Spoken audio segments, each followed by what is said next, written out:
Hi, my name's Allie. Hello. And I'm going to tell you all about the first time I had sex. Yeah? It's going to be weird, but we're going to be okay. All right? I'm getting closer to the mic. Okay. So I was in high school, and we met at a speech and debate tournament. Oh. His name was John, and he was tall and pale and lanky. Oh, and he had a bowl cut. So honestly, still kind of into it. He had invited me to come visit him in his hometown, and we went out to dinner at the hot restaurant, Subway. I'm sure Paul was there.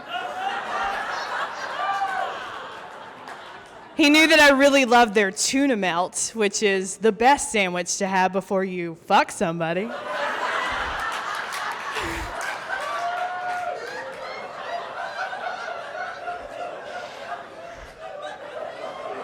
So after we have our delicious sandwiches, we go back to his house because his mom's out of town. Wow. Yeah, and we're going to watch TV because we're innocent and young, and he loves Chris Angel.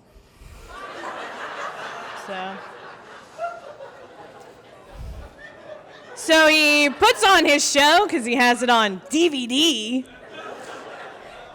And pretty quickly, I start making out with him because it's terrible. And in my head, I'm like, oh yeah, I'm going to have sex with this man today. Because we know when we're going to do it.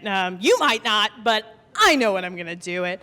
And so we're making out, and it's really great. I'd been there actually a couple of times. So I was fully prepared when the swarm of birds flew in through the living room and perched on the entertainment center.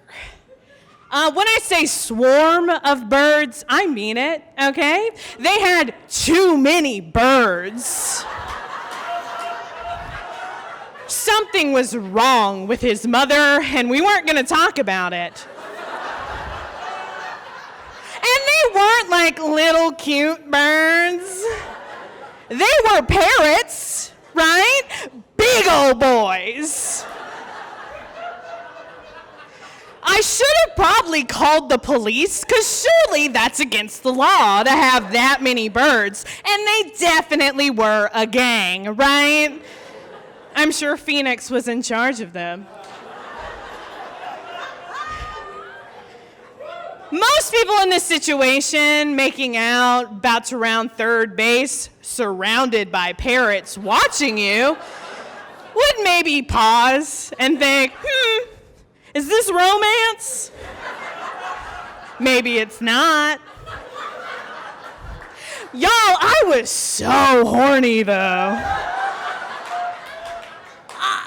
Anything could have happened and I would have stayed down. So things are starting to escalate, right? And I have my eyes closed, totally in it. For a moment, I open my eyes and I catch the gaze of this gray parrot standing on top of the television as Chris Angel pulls razor blades out of his throat. And I pause, and I finally start to think, is this how I want to lose my virginity? And the bird seems to agree with me, really empathizing with the situation, just like, oh, girl, is this how you're losing your virginity? Yikes! And I start to hear something, right? A lot of people don't know this about parrots. They think that they can just talk. But parrots are actually super smart. Scientists study them. They actually understand and create music in a similar way that humans can. So I start to hear this melodic sound coming from this gaggle of parrots. And I start to recognize it. And I recognize that it is a song. It's a real song, and I know it. And then I snap out of it as John starts to climax. Great. And he yells out that he's in love with me.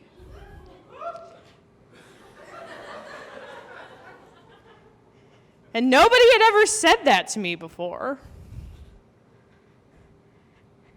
And so I think about it. And it hits me. And I say, Iris by the Goo Goo Dolls. It was Iris by the Goo Goo Dolls! They listened to Iris by the Goo Goo Dolls so much in their house that these parents can't sing it! And so then I look at the parent, and the parent just goes, mind freak. And Chris Angel appears in a blast of feathers. No, he didn't. He's not that good of a magician. But the bird, it screams mind freak, and I take the opportunity to wiggle out from under John's body. I put on my clothes, and I say, thank you. And I leave. And I proceed to only have sex in cars for the next 2 years. So, thank you.